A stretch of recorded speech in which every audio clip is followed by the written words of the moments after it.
Professor Professor Kularatna, can we go ahead? I am ready.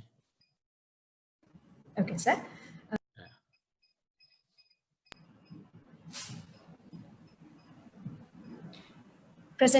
Oral presentation 3, identification of biomarkers to predict development of dengue hemorrhagic fever. The authors are Dr. Chandima Jeevandara, Dr. Laksiri Gomes, Dr. Vimlahan Vimalchandran, Dr. Gayasha Somatilaka, Dr. Graham S. Fogg, Dr. Gasturi Neelika Malavige. The presenting author today is Dr. Sashika Dayaratna. Hi, good morning. So I'm Shashika Dayaratna from Center for Dengue Research from University of Sri Jayawardhanapura. I'm going to talk about some of our work on identification of biomarkers in predicting development of dengue hemorrhagic fever. So dengue doesn't need much explanations in our country. Being in a tropical country, majority of us might have had at least asymptomatic version of dengue fever, dengue, and then some of the patients might get mild dengue, while out of that 15 to 35% will develop into severe dengue. But since there's no particular biomarker so far has identified, all these DF patients admitted in hospitals are intensely being monitored, and that will cost a huge burden on healthcare facilities resources. So that's why we wanted to find some biomarkers. We looked at some biomarkers. In case if we have succeeded, then it will be cost effective, since we'll have a biomarker to identify specific groups of patients who are at the risk of progressing into severe disease, so that they can be approached with the personalized medicine. So a salient feature in DHF is the cytokine storm. There are a lot of anti-inflammatory, pro-inflammatory, and antiviral cytokines released during this cytokine storm, which some of them are contributing to disease pathogenesis and vascular leak. So we wanted to look at a panel of these cytokines. We got the ethical approval from the Ethics Review Committee from the University of Sri Jayawardhanapura, Faculty of Medical Sciences. Patients are recruited from IDH. 129 patients are recruited from OPD or from wards following a positive NS1 antigen test. None of the patients had evidence of fluid leakage at the time of recruitment. Whoever the patients that we categorize as DHF are the patients who subsequently developed fluid leakage after the recruitment. So 63 patients had DHF, while 66 patients had DF. And then we used their serum for our assays. Statistical analysis was done using GraphPad Prism and R software. The heat maps were generated using R software, and the Mann-Whitney test and the Kruskal-Wallis test were done in GraphPad, and then ROC curves are generated in GraphPad Prism. And then we determined the dengue virus serotype and the viral loads.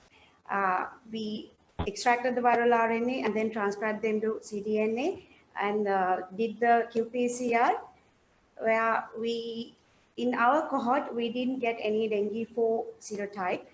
The viral loads range from 1 to 4.3 into 10 to the power 7. And then we moved to cytokine analysis. First, we had a small sample size, 7 DF patients and 7 DHF patients at 2 time points. The early illness time point, that is between day 2 to 4, and then later on day 5 to 7, that was considered as time point B. We analyzed these 17 analytes with CD40 ligand, GM-CSF, interferon gamma, interleukin 1 beta, 2, 4, 5, 6, 10, and 12, 13, 15, 17A and 17E, interleukin 13, MIP3 alpha, and TNF alpha by Luminex. So following the results that we generated heat maps in our software, where we can easily see there in the DHF, we have high MIP3 alpha, CD40 ligand, and interferon gamma expression and IL-10 at early day. This diagram is day 2 to 4. So at early stage of life, the disease, they had higher expression of these cytokines. So these the same results were analyzed in GraphPad Prism, where IL-10 was significant in DHF even at day 2, between day 2 to 4. MIP3 alpha and IL-6, they were significant in this cohort. And then we the other cytokines that we analyzed, interferon gamma 13 and FIP5 alpha and TNF alpha and IL-2 didn't give enough proper significant difference between DF and DHF. But IL-15 anyways gave a higher concentration in DHF, but it was not significant. GM-CSF, interleukin 12p70 and interleukin 17E was not detectable in all the patients. So then we move to IL-10 and beta, interleukin 1 beta, interleukin 6 and TNF alpha, because in our cohort, these IL-10, 6 and TNF alpha was high, and interleukin 1 beta.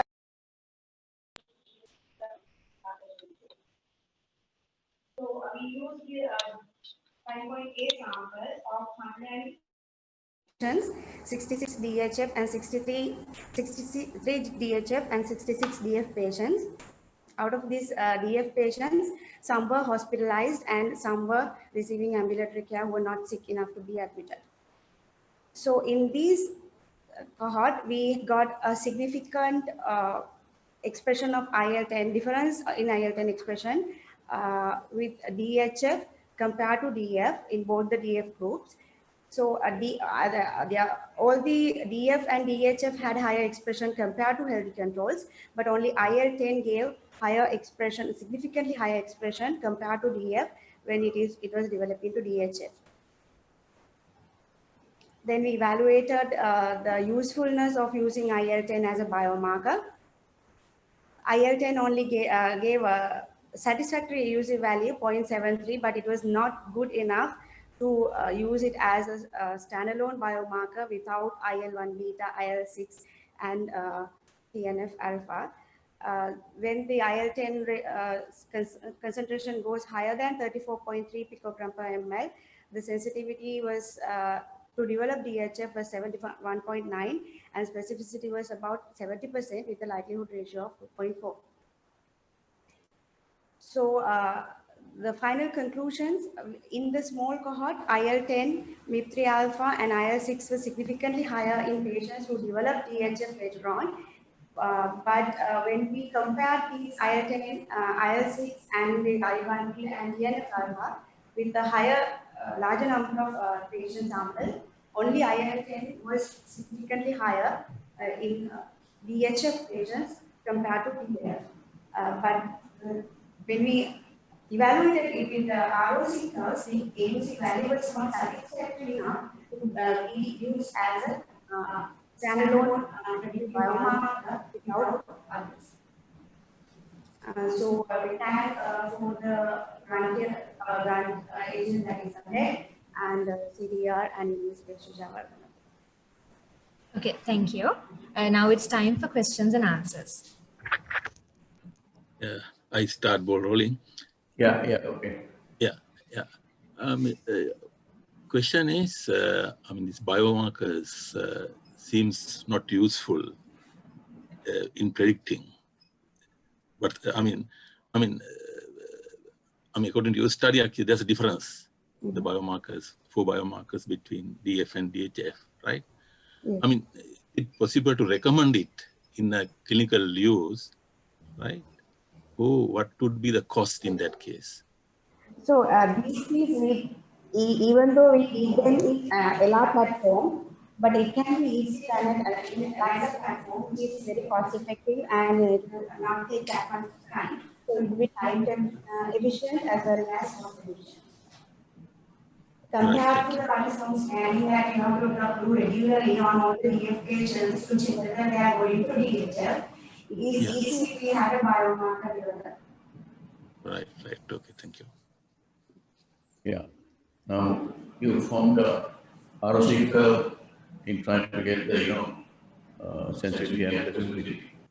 But when you have patients with dengue, testosterone down is tested, is, when you have a higher prevalence, that's a higher prevalence, the positive predictive value is very high. You see?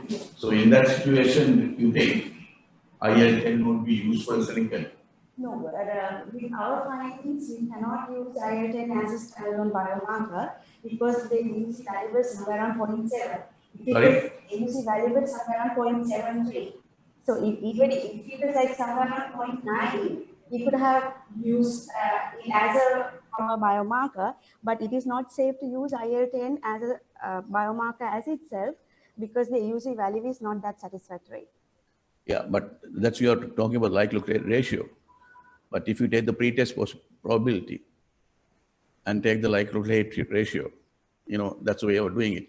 You take the pretest probability and check the likelihood ratio and then see what's the positive predictive value. In that situation, did you do it that way? In that situation, you might find it that might be useful. Pretest probability is low, the likelihood ratio is low, it's poor. But if the pretest probability is high, the likelihood ratio of what you are talking about, the positive predictive value is going to be very high. Do you think that's feasible? The thing is, DHFP. Oh, okay, that's fine. Thank you. Thank you, madam.